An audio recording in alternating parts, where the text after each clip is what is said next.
Imagine, just for a second, that you are the absolute hardest working person on a job site. Yeah. You're the one out there at dawn in the freezing cold. Yeah, boots perpetually in the mud. Exactly. You are swinging the hammer. You are reading the complex site plans, running the crew. You are making sure the physical structure actually goes up. Your back aches every single night. Oh, absolutely. But then on Friday, you watch someone else, someone who maybe hasn't swung a hammer in a decade, someone sitting in a, climate-controlled front office. They collect a massive, life-changing checks. It is a profoundly frustrating reality for so many highly skilled tradespeople. I mean, you see this everywhere in construction. Yeah, it's so common. There is this massive, almost invisible logistical divide between being a master of your physical trade and actually running a profitable enterprise. Oh, yeah. Because, well, they require two completely different skill sets. They really do. And that divide is exactly what we are looking at today. So, welcome to today's deep dive. We have a genuinely fascinating framework on the table today. We do. A very comprehensive set of material. Right. It's called the Contractor Business System and the Black Contractor's Guide. And these were created by Desmond Collins. He's an expert with over 30 years of real boots-on-the-ground construction experience. Yeah, and looking through his methodology, his promotional materials, and syllabus outlines, the mission is incredibly clear here. What's the main takeaway for you? Well, this isn't a tutorial on how to frame a house faster, It's a tactical roadmap designed to shatter the bureaucratic gatekeeping of the construction industry. Shatter the gatekeeping, right. Exactly. It outlines exactly how a skilled laborer can transition from the field to the front office and build a legally protected, tech-powered business empire. We're talking about generating $10,000 or more a month. Okay, let's unpack this, because before you can start collecting those big checks, this framework makes it very clear that you have to fundamentally change how you view your role. Right, the mindset shift. Yeah, you had to move from physical labor to what Collins calls the architecture of the mind. That's a great way to put it. The core premise here is a complete psychological transformation. How so? Well, the system is designed to take you from a skilled worker who gets paid hourly to a licensed contractor, and finally, to a real business owner who gets paid per contract. And to do that, you have to master the specialized language of builders. I kept thinking about it like this. Imagine an incredible line cook who decides they want to open their own restaurant. Oh, that's a perfect analogy. Right. Just because you know how to sear the absolute perfect medium rare steak doesn't mean you have the first clue about how to run payroll, or negotiate a commercial lease, or handle a surprise visit from the health inspector. No, not at all. But cooking is maybe like 10% of the business. Exactly. And what's fascinating here is how the framework provides a specific compass for that transition, starting with what it calls the labor pathways matrix. The matrix, right. Because you can't just wander aimlessly into the business side. You have to pick a strategic lane. It compares two massive routes for foundational experience, the UBC and the AGC. Let's clarify those for anyone listening outside the industry. So, the UBC is the United Brotherhood of Carpenters. That represents the union route. Yes, exactly. And the union route offers incredible structured training, collective bargaining, and a very clear hierarchy of specialized skills. It is highly protective of the worker. Which is great for learning the physical trade safely. Absolutely. But then on the other side of the matrix, you have the AGC, the Associated General Contractors, and that represents the industry association route. Right, which is quite different. Very different. This path is historically much more corporate. It focuses heavily on business management, wider industry policy, and executive networking. So it's literally asking the tradesperson right out of the gate, are you going to build your foundation through the collective power of the union? Or are you going to align yourself with the corporate management association? Exactly. It's almost like choosing which university you are going to attend for your business degree. That's a great way to look at it. And to survive whichever path you choose, the framework introduces the tradesperson's tactical toolkit. Right, the 3 parts. Yeah, they break success down into 3 mechanical parts: mind, hands, and shield. Okay, break those down for me. So mind is the commitment to lifelong education. Yeah. It's learning how to read contracts, not just blueprints. Hands focuses on physical efficiency, leveraging the absolute latest cordless technology and mastering safety techniques so you aren't, destroying your body by age 40. Yeah, the physical toll is massive. Yeah. But the shield, that's where it pivots for me. How so? Well, it's personal protective equipment, sure, like hard hats and safety glasses, Yeah. but it's also defensive career positioning. It's about knowing how to protect your time and your liability. Precisely. Because once that mindset is locked in, once that line cook is ready to become the restaurateur, they inevitably hit a massive wall. A huge wall. And that wall isn't made of brick or drywall, it's made of paperwork. Ugh, the paperwork. Honestly, looking at the sources, the framework explicitly identifies this as bureaucratic gatekeeping. It is the ultimate bottleneck. And realistically, looking at these requirements, this is where I would probably just throw my hands up and go back to swinging the hammer. It's exhausting. It is exactly where the vast majority of people get stuck and give up. The system breaks this gatekeeping down into an eligibility funnel. An eligibility funnel, okay? Yeah, before you can even think about legally bidding on a major project, you have to pass through 4 extremely strict filters. Let's walk through those filters because they're daunting, and I think you, the listener, need to understand how they actually work if you're trying to make this jump. Sure. First is age and education. Pretty standard, you have to be an adult with a high school equivalent. Right, basic baseline. But the second filter is documented experience. The system emphasizes verifying 4 years as a journeyman. You can't just walk in and say, hey, I've been building decks with my buddy in his backyard for a few summers. No, not at all. It has to be legally verifiable. You need W-2s from a licensed contractor or notarized sign-offs from a master builder confirming you completed specific hours of specific trades. And if you were working under the table? If you were working for cash or for an unlicensed uncle, those years literally do not count in the eyes of the state licensing board. Wow, so you could have a decade of real practical skill and 0 legal experience. That is a massive barrier. It's a huge hurdle. And then the third filter is financial stability. Okay, hold on. Why is financial stability a barrier for a guy just trying to swing a hammer under his own newly minted company name? Like, why does the state care about his credit score? Because in commercial construction, you aren't just selling your labor anymore. You are managing massive amounts of capital. Ah, okay. The state wants to know you on a flight risk. If your personal credit is destroyed, bonding companies, which we'll get to in a minute, they won't touch you. That makes sense. Yeah, you have to prove you have the fiscal discipline to manage a project budget without going bankrupt halfway through the build. You have to be a safe financial bet. And the final filter is background clearances, which involves fingerprinting, criminal record checks, all of that. Exactly. You have to pass all 4 of these just to reach the starting line of what the framework calls the 7-step master blueprint for getting licensed. Right. And that 7-step blueprint covers the nuts and bolts, determining your specific trade classification, registering the business, and actually passing the grueling state law and trade exams. Which are not easy. No, they aren't. And once you finally secure that piece of paper, the actual license, you unlock the 5 pillars of licensing. Legitimacy, compliance, access to government bids, insurance facilitation, and the framework for growth. Exactly. Basically, if you don't have the license, you are legally invisible. You can't sue a client who refuses to pay you, and you can't even pull a permit. You're paralyzed. But here is where the framework introduces the concept of the triple shield of defense. The triple shield. Yeah. Getting the license is step 1. Protecting it is step 2. They mandate general liability, workers' comp, and surety bonds. Okay, here's where I want to push back a little bit, because I know a lot of independent contractors who complain bitterly about this exact thing. Oh, I'm sure. Isn't this triple shield just the boring bureaucratic cost of doing business? I mean, it feels like a grift from the insurance companies that just eats into a new contractor's profit margins before they've even bought their first work truck. I hear that all the time, but that is the exact mindset the framework is trying to dismantle. It frames this not as a burdensome tax, but as your primary strategic defense. Strategic defense against what? Well, think about the sheer mechanical liability on a job site. If a crane drops a steel beam onto a client's luxury car, general liability pays for it. Okay, true.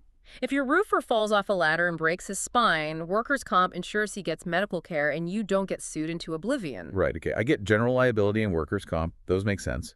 But what about a surety bond? That's the one that always confuses people. It is confusing, yeah. How is a surety bond mechanically different from standard insurance? That's a great question.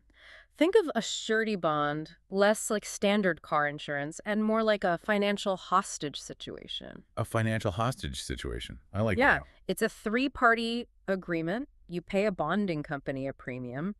In exchange, they guarantee your client that if you walk off the job halfway through or if you go bankrupt, a pool of money exists to hire a completely different contractor to finish the building. Ah, okay. So it proves to the client that you have skin in the game. Yeah, You are financially backed by an institution. exactly. And without it, you cannot bid on a single government or major commercial project. The state will not risk taxpayer money on an unbonded contractor. Wow. These shields protect your personal assets. If you don't have them and something goes catastrophically wrong, a lawyer won't just take your business, they will take your family home. So it's not a fee, it's a moat around your personal life. Yes, exactly. And here's where it gets really interesting in the sources. That legal legitimacy and that triple shield don't just protect against physical accidents or lawsuits.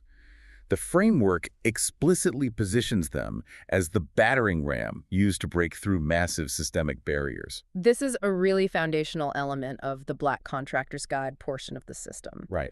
And to be clear for the listeners, we are simply reporting on the framework as it is laid out in Desmond Collins' material, which tackles these complex industry dynamics head on. Absolutely. We're just analyzing his curriculum here. Mm-hmm. And the guide outlines a very pragmatic approach for minority contractors to navigate historical exclusion and racial discrimination within the industry. Yes, it's less about theory and much more about tactical leverage. So where does that leverage come from? The primary leverage comes from professional ecosystems. The framework guides students toward forming specific partnerships with the SBA, the Small Business Administration. The federal agency. Right.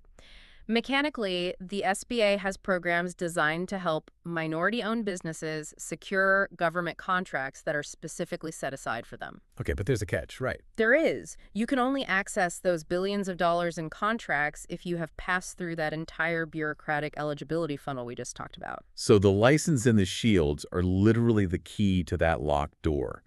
The system also emphasizes joining organizations like the NBCA, the National Black Contractors Association, to pool resources and political capital. Yes, networking is crucial. But what I found really compelling in the course materials was how it connects this modern strategy to historical legacy. It draws a direct line from historical master builders like Booker T. Washington to today's modern contractor. Yes, Washington is highlighted specifically for his work at the Tuskegee Institute. He literally had his students make the bricks to build their own campus. Wow, making their own bricks. Exactly. It was about controlling the actual means of production. The framework also honors the 95th Engineer Battalion. Who were they? They were an all-black military engineering unit that helped build the incredibly treacherous Alaska Highway during World War II. Oh, that's incredible. So it's really about stepping into a lineage of builders who succeeded despite massive historical obstacles. It is. And the framework crystallizes all this into what it calls the generational wealth equation. It is a literal formula in the syllabus. Trade mastery plus legal legitimacy plus strategic defense equals sustainable legacy. And that equation requires perfect execution of what they call the business startup punch list. Punch list, right. This is the nitty-gritty mechanism of establishing the company properly, setting up the LLC to separate your personal and business assets, securing an EIN, which is essentially a social security number for your business so you can hire employees. They also emphasize filing BOI paperwork. Yes, very important right now. For those not deep in corporate law, BOI stands for Beneficial Ownership Information. It's a relatively new federal requirement designed to prevent anonymous shell companies from laundering money. It sounds like bureaucratic alphabet soup. It totally does. Yeah. But it's the exact federal paperwork that proves to the government you are a legitimate, traceable, and transparent business. And they stress the absolute necessity of setting up dedicated business bank accounts. You cannot mix personal and business funds. Not even a little bit. No, the moment you use your company debit card to buy personal groceries, you commit what lawyers call piercing the corporate veil. Piercing the corporate veil. Yeah, and if you do that, your LLC no longer protects you. Your personal assets are suddenly exposed to lawsuits again. Okay, so let's look at where our tradesperson is now in this journey. You've shifted your mindset. You fought your way through the bureaucratic gatekeeping. Right. You have your license, your triple shield of insurance and bonds, your LLC, your EIN, and your clean business bank account. You are a legitimate, legally protected entity. You've built the foundation. So what does this all actually mean for winning work? Well, this brings us to a striking visual concept in the source framework. It's a diagram of a massive tree. I remember seeing this in the materials. Yeah, the trunk is your foundational business, but the leaves on this tree are all massive government bids. NASA, the Department of Transportation, state governments, local county schools. It illustrates this staggering ocean of opportunity out there. But look, let's be real here for a second. I have to stop you because I am genuinely skeptical about this next part. Fair enough. Are we seriously supposed to believe that a solo contractor, a guy who just bought his first work truck and finally got his license, is going to outbid a massive corporation that has an entire floor of accountants, estimators, and specialized software? How does that actually work in reality? That is the ultimate bottleneck. And historically, you couldn't. Right. The massive corporation would always win because they had the administrative manpower to churn out complex 100-page bids. But the final modules of the framework introduce the mechanism that completely disrupts this dynamic. And what is that? An artificial intelligence orchestrator. Okay, wait. I have to say, when I first saw the phrase tech-powered job site in the materials, I literally pictured physical robots. Like robots in tiny hard hats walking around carrying lumber. I mean, it's a fun sci-fi image, but the reality is much more pragmatic than that. So what is it actually doing? The AI isn't doing the physical labor of building the wall. It is doing the administrative heavy lifting of running the back office. The framework details a process for creating ChatGPT projects specifically to streamline the bidding process across 6 distinct steps. Walk me through those steps, because I really want to know how the AI actually beats a human accountant at this game. It starts with project setup, then plan and research, generating bid documents, performing takeoff and estimating, reviewing and revising, and finally, finalize and submit. Let's focus on that takeoff and estimating part, because in construction, a takeoff is notoriously brutal. Oh, it's the worst. For anyone listening who doesn't know, a takeoff is when the human sits down with a massive set of blueprints and manually counts every single item needed to build the structure. We need exactly 412 doorknobs, 15,000 linear feet of wiring, and 800 sheets of drywall. Exactly. It takes days of tedious, mind-numbing math. It really does. And a human estimator might miss a few doorknobs or miscalculate the square footage of drywall because they are tired. Right. Furthermore, they have to manually cross-reference all those materials with today's fluctuating lumber and steel prices. The AI estimating agent changes this entirely. How fast is it? It can scan a complex PDF blueprint, instantly quantify the materials needed, and pull real-time supplier pricing from the web in a matter of minutes. Minutes instead of days. The stats claimed in the framework are pretty wild. Yeah. Utilizing this AI ecosystem saves over 100 hours of administrative time per project. Which is huge for a solo founder. Yeah. And it allows the contractor to create complex legal documents 75% faster. Plus, it boasts a 98% accuracy improvement in things like material estimating. And that leads to a 20% increase in win rates for these massive government bids. If we connect this to the bigger picture, it completely redefines that David and Goliath dynamic of the industry.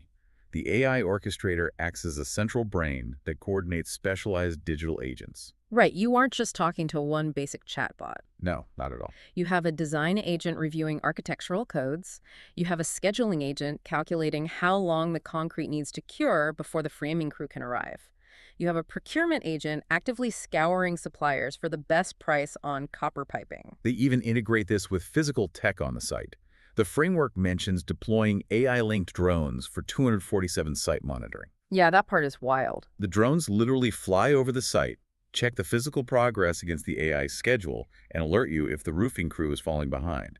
It's like having an entire C-suite of executives living in your laptop, working around the clock while you sleep.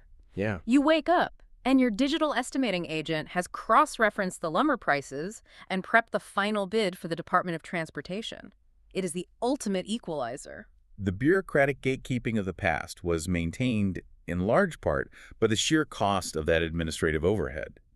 If AI effectively collapses that cost to just a monthly software subscription, the gates swing wide open for the highly skilled tradesperson who knows how to wield the technology. Which is exactly what this framework is designed to teach. Right. The system is laid out as a step-by-step evolution, broken into 3 tiers of investment. Tier 1 is the licensing blueprint, priced at $99. Which covers the basics. Yeah, that covers getting legal, passing the exams, and getting your paperwork in order. Then Tier 2 is the growth blueprint at $198. And that's about scaling up. Yes, that focuses heavily on marketing, establishing your brand, and actually winning your first consistent $10,000 jobs. It teaches you how to stop giving away free estimates and start pricing for real, sustainable profit. And finally, Tier 3 is the master blueprint at $703. That is where we see the intense focus on scaling, deploying those AI orchestrator systems we just talked about, and ultimately creating that long-term generational wealth equation. It is an incredibly comprehensive roadmap from the mud to the boardroom. It really is. And honestly, looking at how meticulously this system breaks down those barriers, I want to turn this around to you listening right now. Yeah, think about your own situation. Exactly. Even if you aren't in construction, even if the closest you've come to a hammer is hanging a picture frame in your living room, think about the structure of your own career. Because the principles apply everywhere. They absolutely do. What is the bureaucratic gatekeeping holding you back? What is the invisible paper wall between you and the next level of your industry? How can you apply that generational wealth equation to your own life?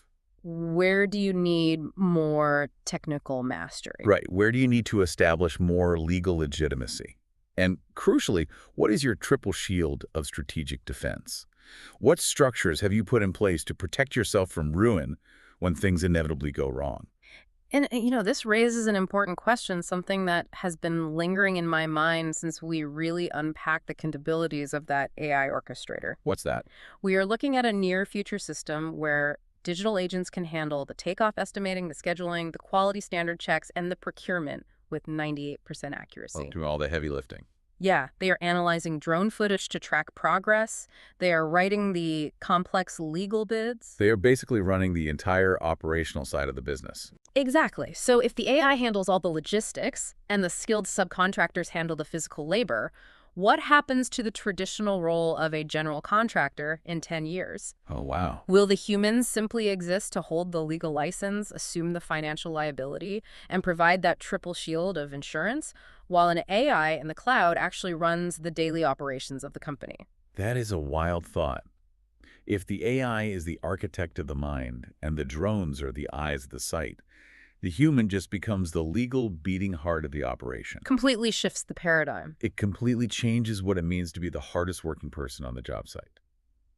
Thank you for joining us for this deep dive. It's been a truly fascinating look at the mechanics of the construction industry, the realities of overcoming systemic barriers, and the tech-powered future of business. Keep questioning the systems around you, keep building your own foundation, and we'll catch you on the next one.